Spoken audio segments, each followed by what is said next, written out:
Welcome back to another episode of the Contagious Culture Podcast. I'm your host, Kyle King, and the goal of this podcast is simple: to help you create an ecosystem and environment where people thrive. Look, today, it's not about me. It's about the amazing human being that's sitting in front of me. Well, technically not sitting, but next to me, virtually. We have somebody on here today, Dr. Caroline Brookfield, also known as the professional cat herder. Now, look, I need to know what that means, but we'll get into it.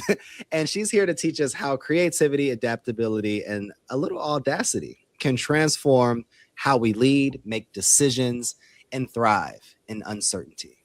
Caroline, how you doing? I'm doing great, thanks. How are you doing? I am amazing. And I have 1,000 questions for you. So hopefully you've booked 2 hours of time. And I just need to know, can we talk about a professional cat herder? Like, where does this come from? And just give me all the deets. Well, that's kind of a long story. This is my elevator to the tallest tower speech pitch. Professional cat herder comes from my background as being a veterinarian. So, and also combined with what I've developed in my speaking and consulting business is how to manage and adapt during change and thrive in ambiguity. And I always struggled to kind of link my expertise as a veterinarian with my topic, which is around creativity and ambiguity, because people are like, why do you speak about that? That's kind of weird. And it just came to me like creativity does sometimes. It just popped into my head. And I'm like, how do I kind of encapsulate what I do in a nutshell? And it's really herding cats, which is dealing with uncertainty and ambiguity and trying to manage things that are unmanageable, essentially. Yeah. Let me ask you this. I'm a leader. There's a lot of leaders that listen to this podcast. We battle oftentimes with that adaptability. We battle that a lot of times with managing people, managing tasks, innovations, being agile and flexible. All of these different thoughts happening at the same time. What is your one go-to phrase or go-to framework that you would use to be able to get us back in line? Well, I think, so one of the things that I love is some research that came out of the University of Queensland in Australia around this concept of tolerance of ambiguity. And a lot of people think that means that we can be okay in the unknown, but through the research, there's actually 9 different elements of it. So one could be social ambiguity. How are you in a place where you don't know people? One could be your desire for challenging work, like how much do you jump into a problem? So we feel ambiguity and uncertainty and that unstableness, I guess, in many different ways. But to answer your question, the 2 most influential factors for building our tolerance of ambiguity, which to me is the key to adaptability and leading into change, is creativity and mindfulness. Those are the 2 most impactful things. So when you ask what my framework and what my go-to is, I think things like, okay, what's the one thing I need to know? What do I need to know right now to move forward in this small step versus like the big picture? Like, how do I move forward? And how do I stop catastrophizing? So in my job as a veterinarian, I often think like 10 steps ahead to try to decide, what are the things we need to do? Yep. And it's really easy to go down that catastrophic path, right? So instead of thinking like, what do I need to do right this second? That's right important in front of me. So I guess that's my go-to. You said creativity and mindfulness. How can we be more creative and more mindful within our practices on a day-to-day basis? Well, I listened to the podcast, your podcast. You interviewed Dan about innovation, and you brought up a few good points. And one of yours was time. The other one was experience, and I'm forgetting what the third one was. Do you remember? It was time, people, and exposure. People and exposure. Or excuse me, time, exposure, and experiences, which was the exposure was the people one. Okay. Yeah. And I thought that was really impactful because there's 2 things. There's 2 aspects to your question, I think. Number one is, what are our personal habits? And I think time, and number one is making the time for it. And so for my experience in my own creative practice as a stand-up comedian and doing other creative things that are not necessarily artistic. Like I am very creative, but I cannot draw a stick figure to save my life. So my five include time, but number one is daydreaming, like allowing yourself time to mind wander, which you touched on. And that is incredibly important for creativity so that we can allow our default mode network to connect those connections in the background where, sometimes it feels like when we're doing nothing, we're actually doing everything. So daydreaming is a big one. I have a few different things. One of them is novelty, like trying new things, because when your brain is making connections, if you don't do anything different or you don't have ingredients to fuel that connection, you're not going to really have any good ideas. And then being curious is another one. Yeah. And then I think one of the most important ones for anybody working in the corporate or nonprofit or a team setting is this idea of editing later. And so it spells dance. Ambiguity is the A. So daydream, ambiguity, novelty, curiosity, and editing later. And there's this great quote attributed to Ernest Hemingway, which is called "Write drunk, edit sober." I just want to sit in that for a second. I like that. I like that. Can you tell me more about that? Like, there's somebody listening right now that is as intrigued as I am with that one statement right there, but even editing later. Talk to me more about that one. Yeah, I think one of the barriers to our creativity, and whether that is speaking out and sharing a new process or an idea or doing something different in work to improve your workflow, we tend to edit our ideas as we're creating them. So we think, I did that last week, or, I want to suggest that, but, Paula suggested that last week and, she got the side eye. So we tend to think of ideas and block them simultaneously, which is a foundational no-no for creativity. What we need to do is then say, okay, I'm in a divergent stage, which is thinking, brainstorming, ideating. That is when you put your critics aside. That is when you do not edit, and all of the ideas are important, even the bad ideas. In fact, bad ideas are even better because it's so much easier to come up with a bad idea than a good idea. I do agree with that one. Right? Yeah. That you can use it for a launch pad into good ideas. So the first thing is making sure that you're not editing your ideas as you're creating them, that you're carving out deliberate, specific time to ideate. And then once you think you're done ideating, you need to ideate some more and use some techniques, ideally, to help kind of amplify that divergent thinking that's often constrained by our cursive knowledge when we're experts, right? It's hard to think of new ways to do things if you see things the way that you see it through your expertise. And then later is the time to say, okay, now we're editing mode. Now let's poke holes and look for the, feasibility, and does it meet budget? Is it possible? And I think that's one of the big keys is this idea of you don't have to drink alcohol, but the idea of releasing your inhibitions when you're trying to think of ideas and get them all out. And then later, when you're quote unquote sober, that's when you edit and select and refine. It's interesting. I used to own a publishing company that was acquired 2 years ago now. And one of the activities that we would always give our writers is to write free and then come back and then sit a week before you come back and reread and start to edit. And it's interesting that I even mention that now because I am editing constantly during my processing. And I've forgotten some of the things that I used to just teach.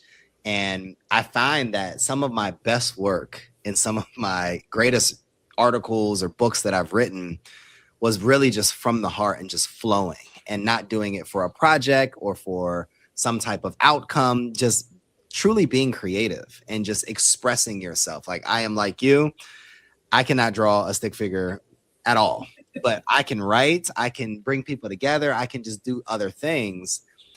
Why do you believe that leaders resist creative ideas, and how does that dance framework help them flip that script? Oh, there's so much to that. So everyone's always got that story about that boss who was like, I want all your creative ideas, but not that one or that one or that Not that one, that one.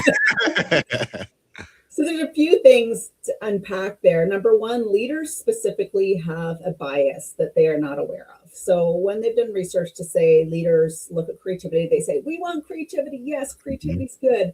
But when they do those kind of subconscious tests, like I think of like that ink blot test, right? Like when they do tests to actually find out what do they actually think about creativity, they hate it. They hate it because their butts on the right? Yep. So they don't know they have this bias. So they think they're supporting creative ideas, but really they're supporting safe ideas that feel a bit of a flavor of creativity. Mm. So that's number one for leaders, is the awareness that as a decision maker, whether you're a leader or just a person that's in charge of making decisions, you have that bias against creativity. The other thing is that everybody has the effect of sticking to status quo solutions when we are faced with uncertainty, which is like, hello, everywhere, right? So I use a riptide analogy. So when we're feeling uncertain, when things are changing, it's like we're in a riptide. And that's one of those, you're in North Carolina, you will know about riptides. Do riptides in North Carolina? They must. Yes, they do. So I'm landlocked here in Alberta, so I'm not an ocean person, but I do know about riptides. And what that is it's like a silent current that pulls people out to the ocean. And why is it often fatal, Kyle? Like why do people die in riptide? Because you get caught undercurrent. Right. And what do they try to do when they try to come up or breathe, but you're still caught under. Interestingly, fun fact, I got caught in one in New Jersey, actually, when I was 12 years old. I was swimming out way too far. I was trying to go under. My parents told me to come back. I was not listening. And I woke up 30 minutes later on the beach where my father was, he recitated me. And literally, I've never told that story, I don't think, ever publicly until now. I don't even know. Like, you've definitely created a safe space. I appreciate you. And I'm so sorry that I triggered this traumatic memory. That's terrible. Almost lost my life at that point. And maybe I should talk about it more, but it was the undercurrent that caught me. And you're supposed to just wait until it comes up and let it bring you up, but I was trying to swim, and then I breathed, and then that's all I remember. Yeah. My goodness. Well, thank goodness your dad was there, and that people are That's terrible. I guess when I'm speaking, I should maybe do a little bit of disclaimer. No. But you mentioned the key to it is that you fought it, right? And so what do we do in change? We get caught in change. A lot of times we don't realize it's happening. And then just like you, we get pulled under and we start to struggle and fight against the change. That's good. And that is the problem with change and ambiguity, because what we feel like we need to do is what's worked in the past. And if you feel like you're being pulled under, your body's like, swim up, swim to shore, get out.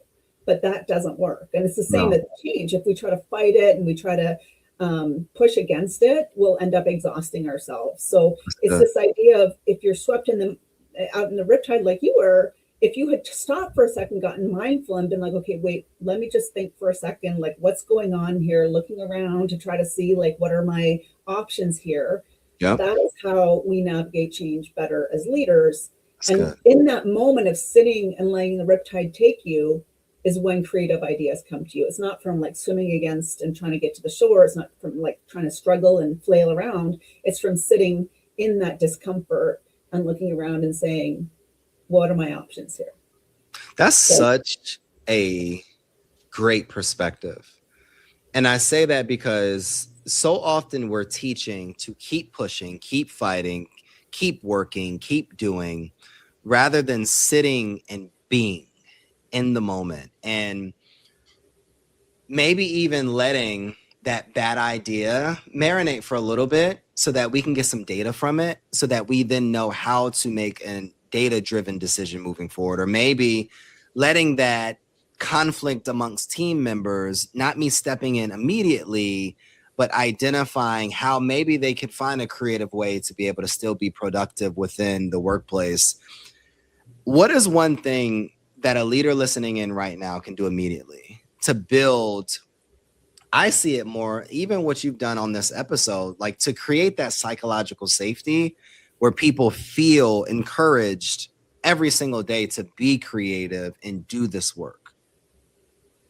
Yeah, I would say the single most thing is to pause, and that I've worked in emergency medicine with zoo, wildlife, like a lot of times you feel like you don't have a moment to pause, but you always have a moment to pause and be aware of that reaction.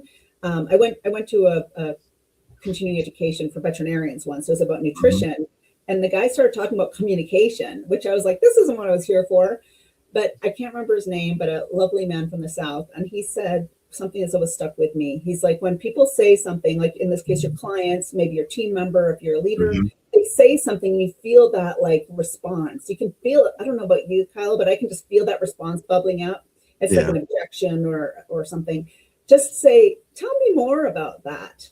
And just like give yourself a chance to take a breath and regulate your reaction so you're not knee jerk, rejecting these ideas. And just sometimes just getting curious. And so I think that pause and getting curious would be the number one thing leaders can do, knowing that they have this bias and knowing that we have these human reactions to change. Yeah. You've worked with a lot of teams, literally across the globe. What do you find that is a universal trait that helps teams adapt well to change? And with working in the educational field and the nonprofit space, a lot of these organizations, especially in mission-driven work, are adverse to change.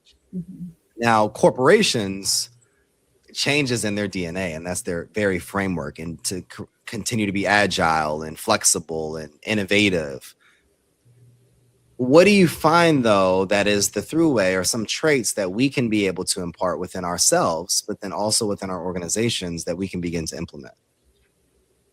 Well, I guess, not to beat the dead horse, so to speak, but it'd be creativity. I mean, if you see an organization where people are speaking up and they're sharing ideas and they're excited about contributing to even something as simple as like a staff appreciation day, it shows that people have psychological safety, shows that people have that courage to speak out, and it shows that the leadership is there to encourage and enable people to take ownership of ideas and move them forward. And that doesn't have to mean some massive initiative that costs hundreds of thousands of dollars, but it just shows that that individual drive and acceptance in putting forth an idea. I'm gonna flip the script. One of the things that we noted over earlier is that you were or used to be a veterinarian. I'm still working as a vet. I still work as a smell. Still work as a vet. Yeah. Let me ask you this question: If animals could run an organization, what do you believe? Like, what lessons would cats and birds, dogs, or even giraffes teach us about leadership? Well, I will say one thing. Have you ever seen a cat pretend that they're a dog? No. Cats know what they need to do to get things done, and they lean into their strengths for their survival. Like a raccoon doesn't apologize for being a pest and emptying your garbage can. It's just getting things done. So I think if there was one lesson from animals, I would say it is how to lean into your unapologetic strengths and how to find the positive, not only in yourself and others, where maybe you traditionally see an obstacle. Like someone who's too curious, they want to make your nonprofit excellent. Tell me more about this. So I think of like curiosity, for instance, that person that's always asking a question, that delaying the meeting. How do we turn that around and kind of give a crucible or kind of a container to amplify that versus squashing it? Because a naturally curious person, if they can lean into that curiosity, what are the possibilities? They can be the person that can mitigate potential damage to an initiative before you realize it's happening. They can be the ones that can think of new ideas or challenge your thinking so that you can think differently. But if you see it as a liability, it will always be a liability. Does that kind of make sense? No, it definitely makes sense. And this conversation has opened me up to even different things that I need to implement organizationally as a leader. Mm-hmm. And it's challenging me to even think about how I can create safer spaces to talk about those ideas or to allow time and agendas to be curious, and to allow these spaces to be able to build based upon each individual team member's strengths. Mm-hmm. Because I may be focused in this meeting and I want to go over data, I want to go over metrics, I want to go over this, and then, all right, we're good, and then move forward. But you have to still create space for the raccoon that may be more curious, or the cat that may be doing this, or the giraffe that may be doing that. That is such a great insight. Let me ask you this. Who was the leader or the individual that really invited you into this work and really helped to shape some of your philosophies, or even the book, the podcast that you read that you would be willing to share today? which leader, which person? Oh, that's so hard. I think one leader comes to mind, and it was from a long, long time ago. It was from when I was a student, and I was out here in Calgary doing a practicum at the Calgary Zoo. And she was the head vet, one of the vets, and she was so inclusive and would let me pass my ideas by. She would give me flexibility to. There was this peacock with bumblefoot, which is kind of a sore on the foot, and it just wasn't healing. And she allowed me to try some different ways, like within that crucible. She was always kind of there, had my back, but she was always willing to let me try and stretch me. And I think I would say she is one of a leader that is most influential. How about you? Wow, so many. So a little personal background for me. So my parents grew up Central Jersey, didn't have much. My dad was one of 13 children. His mom unfortunately passed away when he was 6, and he never had a father. And my mom, she was an only child, and she never knew her father until later on in life. And she had a mom, but contentious relationship for years. And my mom was pregnant with my older sister at 13 years old. And I tell that story to frame that my mom became the first woman of color that was in an executive leadership position at Volvo Cars for 20 years. And now she's an executive at Amazon. With no college degree, with no just that grit, that ability to survive, that ability to defy the odds. And my dad has helped hundreds of student athletes go to pro, go to overseas, and just become better human beings in general. And I tell that story because they were my first vision of what resiliency looks like. And they were my first vision of being able to operate from a sense of kindness. And my father would always say, treating people how you want to be treated. And my mom navigated rooms and exposed me to the power of relationship and building community, and how one relationship after another relationship led to her driving her career forward.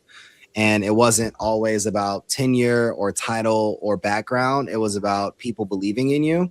So I always wanted to be able to create a space where I led with my heart, where I was vulnerable, where I helped and uplifted other people, because I believe that the best leaders understand how to truly lift others, even if it doesn't lift themselves in the moment. So everything that I've built, from in my entrepreneurial career or even as a professional, has been uplifting, even on this podcast, like uplifting the voices of professionals that are in their field or doing really innovative work that we just need to celebrate them. Or even with this conference, I really genuinely want to spread contagious culture through being able to spread kindness and build community and deploy capital. Through the work that we even do organizationally, I wanted to be able to create community so that we can just share information with people that can't afford it. So for me, my creativity and mindfulness, going back to the beginning of the conversation, has always been, how can I be mindful of the needs of people, and how can I connect it with my skills and my desire and my passions, and then create a platform or a community so that I can uplift other human beings. Because if I can uplift others, I feel like that's the greatest form of leadership. That is so beautiful. You're creating the world you want to live in. Yeah. So that's the best form of creativity there is, even if you can't draw it on a piece of paper, right? Yeah, no, because I can't draw it all, Caroline. I just can't do it. Let me ask you this. You've opened me up even on this podcast, and I appreciate that. You've challenged me, and you've created a space even in this conversation where, I've shared stories that I've never shared, and I've even talked a lot about my even own personal journey and background. What is one thing that a leader can do today after they listen to this conversation that they can create what we've shared in this moment in their organizations every single day? I'm just going to share the thing that comes straight to my mind. Speaking of being, mind editing later, writing drunk, get it sober. Is, stop worrying about. Nobody cares about what you do. They really don't. Like nobody cares what you do and how you do it. But the irony behind that is what you do is incredibly important. So just get over yourself. Stop trying to look like the way you think a leader should look or somebody in your position should look, and start leaning into just what you have beautifully described in your passion and your calling to share this contagious culture, and start leaning into that, because people aren't judging you as much as you think they are. I appreciate that. And anybody listening, I want you to do the work. I want you to follow the dance framework, and I want you to be able to identify what are things that you can do to be more creative and mindful today. How can you be inclusive? How can you take time to really listen and create spaces in your organization where other people can operate in their zone of genius and just in the place where they're comfortable so that they can be able to contribute what they are called to contribute to your cause? Caroline, where can we find you? How can we continue to support you online? I am way too active on social media. So you can find me on LinkedIn, just Caroline Brookfield, and my website's carolinebrookfield.com. And I just love having these deep conversations like this one with you. And thank you so much for sharing. And sorry to bring up the riptide trauma, but also maybe a reminder to be careful, to make some plans if you go to the ocean, make sure you know about riptides. No, literally, definitely. And, I see it as an opportunity to slow down, process, be patient, and allow the season of being to be able to teach you where you need to go next. Anybody listening, and if you love this episode as much as I have, share it, subscribe to the podcast, like the episode, and write your review, your thoughts, or even ask Caroline some questions on her platform. One of the questions that we always ask on the Contagious Culture Podcast for our listeners is, what type of culture are you spreading? The energy you bring is the culture you create. Go make yours worth catching. We'll see you all next episode.